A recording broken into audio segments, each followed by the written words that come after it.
अस्सलाम वालेकुम dear students. तो आज हम पढ़ेंगे कार्बोक्सिलिक एसिड के बारे में, डिटेल में सब पढ़ेंगे। ठीक है, सेकंड ईयर में आपको काफ़ी काम आएगा ये, और आगे जाके भी मैं आपको सारी इंपॉर्टेंट बातें जो इस टॉपिक से रिलेटेड है ना, और एक दो एमसीक्यूज़ हैं वो जो पूछे जाते हैं ज़्यादातर, वो भी आपको मैं बता दूंगा, ताकि आपको ये आगे भी काम है। इस लेक्चर का फ़ायदा आपको आगे भी हो, ना कि सिर्फ सेकेंड ईयर में। ठीक है, तो आपको एक एक बात जानना ज़रूरी है, और मेरा फ़र्ज़ है मैं आपको एक एक बात बताऊँ अच्छे तरीके से, जितना मेरे से हो सकता है, और आप समझें, इंशाल्लाह आपको सब समझ आएगी। तो बढ़ते हैं कार्बोक्सिलिक एसिड की तरफ। तो हमारे पास एक फंक्शन है जो कि है होमोलोगस सीरीज में है हमारा क्या, कार्बोक्सिलिक एसिड।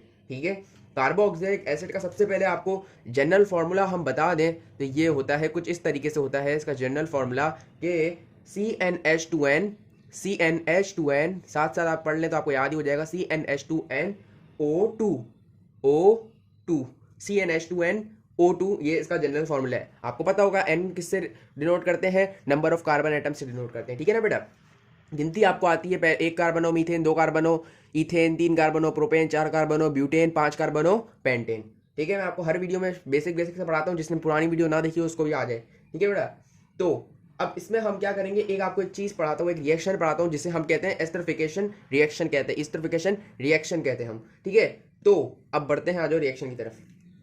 कहाँ है हमारा रिएक्शन, पहले मैं रिएक्शन लिख देता हूँ फिर हम आगे बढ़ेंगे। ठीक है, तो ये है हमारा H2O, बल्कि ये सही चल नहीं रहा, हम किससे बना लें, इससे कर लेते हैं। ठीक है, H2O plus R bond C double bond with oxygen. ठीक है ना बेटा, फिर बॉन्ड OR। ठीक है, देन रिवर्सिबल रिएक्शन की बिना पे हम यहाँ पे एरो लगा रहे हैं, इस एरो को क्या पढ़ते हैं, रिवर्सिबल रिएक्शन होता है इसमें। ठीक है, एस्टरिफिकेशन रिएक्शन बना रहे हैं हम, तो ये क्या है, आर बॉन्ड। अभी आपको बात समझाता हूँ, अभी आप बोल लोगे ये हो क्या रहा है इधर, नहीं कुछ नहीं हो रहा, बिल्कुल इजी से बात है, आपको अभी समझ आ जाएगी। ROH, ठीक है, और ये carbon double bond with oxygen. अब ये क्या हो रहा है इधर, मैं बताता हूँ। देखो, हम क्या कर रहे हैं, कार्बोक्सिलिक एसिड को रिएक्ट करवा रहे हैं अल्कोहल के साथ, कार्बोक्सिलिक एसिड को रिएक्ट करवा रहे हैं अल्कोहल के साथ। ठीक है ना, फिर हमें क्या मिल रहा है, ये रिवर्सिबल रिएक्शन है ना, तो यहाँ से देखिए हम कार्बोक्सिलिक एसिड को अल्कोहल के साथ रिएक्ट करवा रहे हैं, तो हमें क्या मिल रहा है यहाँ पे हमें मिल रहा है एस्टर और वाटर मिल रहा है। एस्टर, ये पूरा जो है ना, ये आर बॉन्ड C डबल, ये एस्टर की वो है, क्या बोलते हैं, स्ट्रक्चर है, और ये क्या है, वाटर है, H2O वाटर मिल रहा है। तो हमें इससे दो चीज़ें मिल गई, हमने ये कराया रिएक्शन कार्बोक्सिलिक एसिड का करवाया अल्कोहल के साथ, हमने रिएक्शन करवा दिया कार्बोक्सिलिक एसिड का, तो हमें क्या मिला, एस्टर और वाटर। अब हम ये इस एरो का मतलब होता है रिवर्सिबल रिएक्शन ना, यहाँ मैं R लिख देता हूँ छोटा सा ताकि आपको याद रहे। तो अब हम यहाँ से अगर देखें करें, वाटर को हम अगर एस्टर में मिलाते हैं तो हमें क्या मिल रहा है, अल्कोहल और कार्बोक्सिलिक एसिड। तो इसका क्या मतलब हुआ, this is important all rounder reaction एक तरीके से हो गया। It is the property of both acetic acid and alcohol respectively. ठीक है, ये हमारी एक तरीके से एसिडिक एसिड और अल्कोहल की प्रॉपर्टी भी हो गई, और एक तरीके से ये हमारी प्रिपरेशन भी हो गई, किसकी, एसिडिक एसिड और अल्कोहल की। यहां से अगर हम देखें तो ये हमारी प्रिपरेशन एस्टर की भी हो गई, और प्रॉपर्टी भी क्या हो गई, हमारी एस्टर की हो गई। क्योंकि हम यहाँ से देख रहे हैं, यहाँ हमने दो चीज़ों को मिलाया तो हमें यहाँ से एस्टर और वाटर मिल गया। जब वाटर हमने एस्टर में मिलाया तो हमें क्या मिला, आगे वही चीज़ मिल गई, रिवर्सिबल रिएक्शन भी हो गया, हर चीज़ यहाँ से प्रूव हो रही है। प्रूव हो रही है, नहीं हो रही, हो रही है। खैर, अब हम आपको इतनी समझ आ गई, इसको एस्टरिफिकेशन कहते हैं, रिएक्शन कहते हैं, एस्टरिफिकेशन रिएक्शन कहते हैं। आगे बढ़ जाए, अब मैं आपको एक बात बताता हूँ, जरूरी जरूरी सी बातें हैं, छोटी छोटी सी पॉइंट्स से आपने अपने जहन में बिठा के रख लेने हैं कि क्या पॉइंट्स हैं, बता देते हैं। ये पॉइंट नंबर 1 हो गया, ये पॉइंट नंबर 2 हो गया, ये पॉइंट नंबर 3 हो गया, ये पॉइंट नंबर 4 हो गया, ये पॉइंट नंबर 5 हो गया। ठीक है, 5 पॉइंट काफ़ी है अभी के लिए। ठीक है, तो अभी हम पढ़ते हैं कार्बन 1 से लेके, जब कार्बोक्सिलिक एसिड में आपके पास अगर कोई भी स्ट्रक्चर आ जाए, कार्बन 1 टिल कार्बन 3, तो इसमें जो होगा ना, आपका जो चीज होगी, जो केमिकल होगा, जो कंपाउंड होगा, उसका जो वो होगा ना, क्या बोलते हैं, टेस्ट होगा, वो शार्प पंजेंट होगा। क्या होगा, शार्प पंजेंट। अब आप बोलोगे ये पंजेंट क्या है भाई, पंजेंट मीन्स तीखी, बहुत तीखी, शार्प तीखी। ठीक है, शार्प तीखा उसका टेस्ट होगा। आगे बढ़ जाओ, अब कार्बन 4 से लेके हम कहें जैसे ब्यूट ब्यूट, ये क्या है, मीथ ईथ प्रॉप, अगर कार्बोक्सिलिक एसिड में 3 कार्बन तक तादाद हो तो शार्प पंजेंट है इसके। आगे बढ़ जाए कार्बन 4 से लेके कार्बन 9 तक, तो उसका टेस्ट होगा लाइक बटर। अरे शुक्र, कुछ तो आया ऐसा चीज़ जो हमारे काम की है, बटर टेस्ट होगा, चलो कुछ तो अच्छा मिला। आगे बढ़ जाए, C10, कार्बन 10 होगा अगर सिर्फ, तो ये हमारा होगा ऑर्डरलेस। क्या, ऑर्डरलेस गैस होगी। ठीक है ना बेटा, आगे बढ़ जाओ। गैस चलो नहीं लिखते थे, ऑर्डरलेस लिख लें आप और बोले। ठीक है, अब अगर हम कहें कि इसका वो क्या होगा, फिजिकल प्रॉपर्टी क्या होगी, केमिकल प्रॉपर्टी की तो बात अलग हो गई, हम बात करें फिजिकल प्रॉपर्टी क्या होगी इसकी भाई। तो फिजिकल जो प्रॉपर्टी होगी ना वो इसकी होगी क्या, कार्बन 1 से लेकर जो 10 तक कार्बन होगा ना, ये तो टेस्ट की बात मैंने आपको बता दिया था। ऑर्डरलेस का मतलब कुछ भी नहीं है ही नहीं कुछ। अरे ये क्या कर दिया मैंने बेटा, मिनट। कार्बन 1 से लेके बेटा कार्बन 10 तक जो होगा ना, उसकी फिजिकल प्रॉपर्टी क्या होगी हमारे पास, लिक्विड फॉर्म में होगी हमारे पास। क्या होगा, लिक्विड फॉर्म में होगा वो कंपाउंड, लिक्विड फॉर्म में होगा वो हमारा कंपाउंड। और कार्बन 11 से लेके भाई, कार्बन 11 से लेके सो ऑन, मैंने एन लगा दिया, small number of carbon, so on जितने भी हों, तो वो हमारे किस फॉर्म में होंगे, सॉलिड फॉर्म में होंगे भाई, सॉलिड फॉर्म में होंगे। आपको गिनती आती है, आपने नोमेनक्लेचर पढ़ी होगी, आपको गिनती भी आती होगी कि 1 से 10 तक क्या गिनती होती है, 1 कार्बन हो मीथा, 2 कार्बन हो ईथा, 3 कार्बन हो प्रोपा, 4 कार्बन हो ब्यूटा, 5 कार्बन हो पेंटा, 6 कार्बन हो हेक्सा, 7 कार्बन हो हेप्टा, 8 कार्बन हो ऑक्टा, 9 कार्बन हो क्या बोलते हैं नोना, 10 कार्बन हो डेका, 11 कार्बन हो अंडेका, 12 कार्बन हो डूडेगा। तो ये बातें आपने याद रखनी है, अपने जहन में रखनी है, बिठा के रखनी है। ठीक है, ये बात आपको समझ आ गई, ये अपने जहन में बिठा लें आप। अब आगे बढ़ जाए, अब आपको एक मैं इंपॉर्टेंट पॉइंट बताता हूँ मैं, कि स्टार बना देता हूँ। ठीक है, अब ये आप पॉइंट याद रखें, यहाँ पे मैं एक लाइन मार देता हूँ, ये अलग चीज है। ठीक है, the boiling point of carboxylic acid are much higher than, ये भी आपसे पूछ लेता है सवालात में कि भाई किसका बॉइलिंग पॉइंट ज्यादा है, किसका क्या है।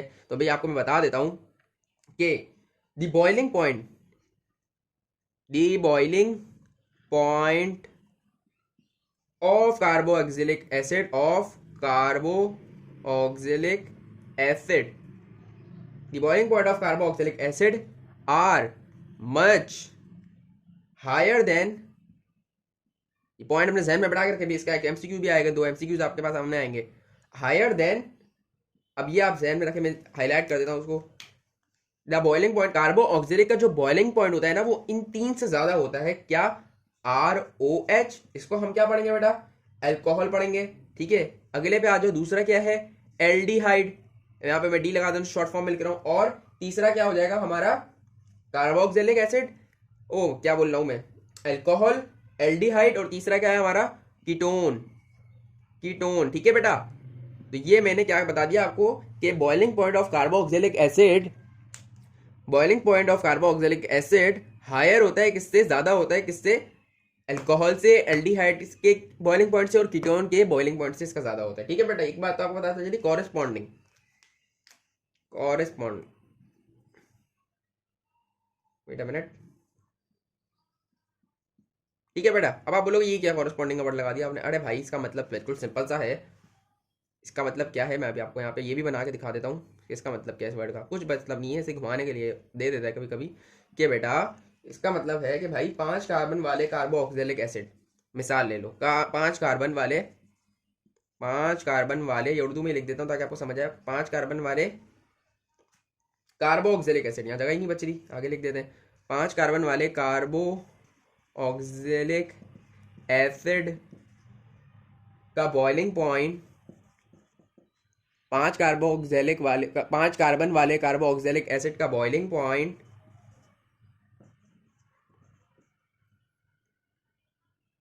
बॉइलिंग पॉइंट 5 कार्बन वाले भाई, 5 कार्बन वाले,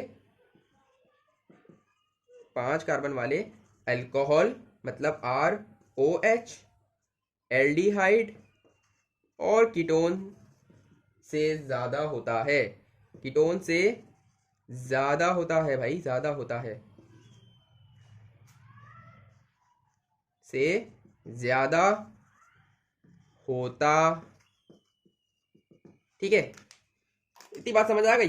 मैंने आपको एक बार 4 बार 10 बार रिपीट करके बता दी है कि भाई बॉइलिंग पॉइंट कार्बोक्सिलिक एसिड का ज्यादा होता है किससे, अल्कोहल से, एल्डिहाइड से और कीटोन से। कॉरेस्पॉन्डिंग, कॉरेस्पॉन्डिंग का मतलब 5 कार्बन वाले अगर एक तरफ आपके पास कार्बोक्सिलिक एसिड है, उसका जो बॉइलिंग पॉइंट है ना, दूसरी तरफ 5 कार्बन वाले आपके पास कुछ भी ले लो आप, अल्कोहल ले लो, एल्डिहाइड ले लो, कीटोन ले लो, उससे ज्यादा ही होगा कार्बोक्सिलिक एसिड 5 कार्बन वाले। ठीक है, अब ये नहीं कहना कि 5 कार्बन वाले कार्बोक्सिलिक एसिड का बॉइलिंग पॉइंट 6 या 7 कार्बन वाले एल्डिहाइड या कीटोन, नहीं नहीं, फिर तो इनका ही ज्यादा होगा। ठीक है ना बेटा, इतनी बात अपने जहन में बिठा लो, और स्क्रीनशॉट लेना है तो आप ले सकते हो इस चीज का। ठीक है, ये लो, अभी हम इसको मिक्स मिटा देते हैं, मिक्स कैसे कर देंगे भाई। जो भी हमने पहले पढ़ा, इससे पहले जो हमने अभी कुछ पढ़ा था, जो भी हमने बॉइलिंग पॉइंट वगैरह के बारे में पढ़ा, तो अब ये 2 एमसीक्यू है, ज़्यादातर ये पूछ लेते हैं, अलग अलग तरीके से पूछ लेते हैं, ज़्यादातर ये पूछे गए तो आपको मैं बता देता हूँ कि भाई आप बताओ, आपको समझ आ जाएगी खुद ही।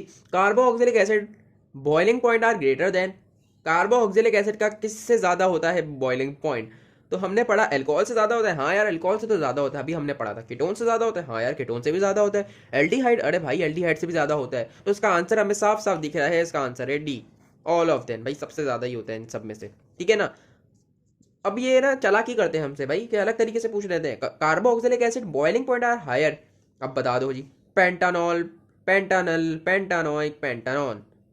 Carboxylic acid boiling point are higher, किसमें सबसे ज़्यादा हायर होगा बॉइलिंग पॉइंट? या यहाँ पे कार्बोक्सिलिक एसिड एसिड लिखेगा भी नहीं, यहाँ लिख देगा boiling point are higher, the boiling point are higher in carboxylic acid group या फंक्शन। तो क्या बोल दोगे आप फिर? यहाँ पे पेंटानॉल नहीं हो सकता भाई, क्योंकि हमें देखना है कि कौन सा है ना यहाँ पे क्या है, क्योंकि मैंने आपको बताया था इन सब में से सबसे ज्यादा बॉइलिंग पॉइंट किसका होगा इधर, इन 4 में से पेंटानोइक। ये वही है कार्बोक्सिलिक एसिड हमारा ग्रुप है। तो हमें पता है कि भाई ये ना कीटोन से ज्यादा होता है, कीटोन से ज्यादा होता है ये जो हमारा कार्बोक्सिलिक एसिड का जो होता है बॉइलिंग पॉइंट, कीटोन से ज्यादा होता है, और एल्डिहाइड से भी ज्यादा होता है, और अल्कोहल से भी ज्यादा होता है। ओल हमें बता रहा है कि ये अल्कोहल है, ये क्या बता रहा है हमें, एल्डिहाइड है, और ये क्या बता रहा है हमारा, अरे एल्डिहाइड है, और ये क्या है, अल्कोहल है बता रहा है। और ये ओन आ रहा है ना, ये एंड में बता रहा है। मैं जब नॉमेनक्लेचर बताऊंगा आपको सब समझ आ जाएगी, अगर आपने पढ़ा हुआ होगा तो फिर तो सुप्रीम में आपको समझ आई होगी ये हो क्या रहा है इधर। तो ये क्या हो रहा है, हमारा कौन सा ग्रुप है, कीटोन है, ठीक है। तो यहाँ से हमने देख लिया बचा गया ये ओइक आ रहा है, ओइक किस में आता है, कार्बोक्सिलिक एसिड में आता है। तो यही हमारा इसका आंसर है बी, सबसे ज्यादा बॉइलिंग पॉइंट 4 में से किसका है, इसका है, ठीक है ना बेटा। तो इतनी बात आपको समझ आ गई, आप स्क्रीनशॉट ले सकते हो इन 2 एमसीक्यूज का।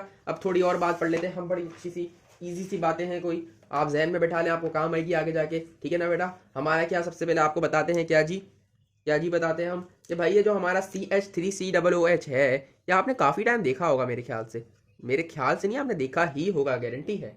तो इसको क्या पढ़ते हैं, इसको हम एसिटिक एसिड भी पढ़ते हैं, क्या पढ़ते हैं, एसिटिक एसिड पढ़ते हैं ऐसे, ठीक है ना बेटा। एसिटिक एसिड पढ़ते हैं इसको, फॉर्मूला को, केमिकल फॉर्मूला को। ये मोस्ट कॉमन है हमारा कार्बोक्सिलिक एसिड में, कार्बोक्सिलिक में हमारा कॉमन जो एसिड है ना, मोस्ट कॉमन एसिड वो यही है, ठीक है। मोस्ट कॉमन एसिड हमारा क्या है, ये है पूरा। अच्छा जी, अब क्या बात कर रहे थे हम, इसको हम अगर दूसरी जबान में कहें तो इससे सिरका या वाइनगर भी कहते हैं, विनीगर भी कहते हैं, ठीक है। वाइनगर बोल रहा हूँ मैं, जो भी बोल रहा हूँ कोई बात नहीं, आप अपने इस पर फोकस रखें, ठीक है। विनीगर, इसे सिरका कहते हैं, पी लें आप सिरका, सेहत के लिए अच्छा है ठीक है ना बेटा। तो अब इसकी बात करते हैं जो हमारी, और इसको इन्वेंट तो किसी ने लाइक नेचुरली है, बट इसका जो इसके बारे में तफसीलात, इसके बारे में काफ़ी डिस्कवरीज जिसने करी उसका नाम है कॉल्बे। क्या नाम है, कॉल्बे। वो इन्वेंटर तो मैं नहीं ले सकता, बट इस पर डिस्कवरी किसने करी, कॉल्बे। आपको एक बंद बंद अल्फाज में बात बता रहा हूँ, कॉबले लिख रहा हूँ मैं, या कॉल्बे है इसका नाम। यार एक तो हमारी मार्कल देना, ये कभी हमारा साथ नहीं देंगे, कॉल्बे, ठीक है बेटा। ये है बंदा जिसने इसके बारे में काफ़ी वो करी, क्या मालूमात हासिल करी, और हमें पढ़ने को मिल रहा है सब, ठीक है ना बेटा। अब बात क्या थी भाई, बात यह है कि water is starting freezing on 0 degree centigrade. ये आपको बात पता है, पता होगी। अब बता, 0 डिग्री सेंटीग्रेड में क्या वाटर पूरा जम जाता है? नहीं यार, पूरा नहीं जमता, जमना शुरू होता है 0 डिग्री सेंटीग्रेड पे पानी, ठीक है। लेकिन पूरा कब जाके जमता है, हमें पता है -20 डिग्री सेंटीग्रेड पे वाटर पूरा फुली फ्रीज्ड हो जाता है, ठीक है। 0 पे शुरू होता है, पापड़ी बनती है। हम बचपन में, अगर आप लोगों ने, शायद आप थोड़े शरारती बच्चे होंगे तो आपने किया होगा कि जब पापड़ी जम रही होती है, नया नया फ्रिज में पानी रखो 0 डिग्री सेंटीग्रेड में, तो जब आपने अक्सर देखा होगा कि हल्की सी पापड़ी जमती है, अंदर से पूरा पानी होता था बर्फ में, लेकिन ऊपर है ना पापड़ी बन जाती थी वो बर्फ की। आइस, क्या बोलूँ उसको मैं, हाँ मैं ना केमिस्ट्री के जबान में उसके क्या कह सकते हैं, उसे आइसी मास कहते हैं केमिस्ट्री की जबान में। तो देखो बेटा, जब 0 डिग्री पे होता है ना, तो पतले शीशे की तरह वो बन जाता है, बर्फ जो हो जाती है हमारी, ठीक है, जमने में। और जो फॉर्म होती है ना, हमें पता है वो खाते हैं हम, बचपन में आपने खाई होगी नहीं खाई होगी, जो भी है। अब वाइनगर की बात करें ना, तो वाइनगर का ये कब आता है, वाइनगर का क्या टेम्परेचर होता है जब ये हालत होती है, आइसी मास वाली हालत होती है। वाइनगर का जब, वो देखो वाटर का क्या टेम्परेचर होता है, एक मैं आपको लिख के ही दे देता हूँ, ठीक है।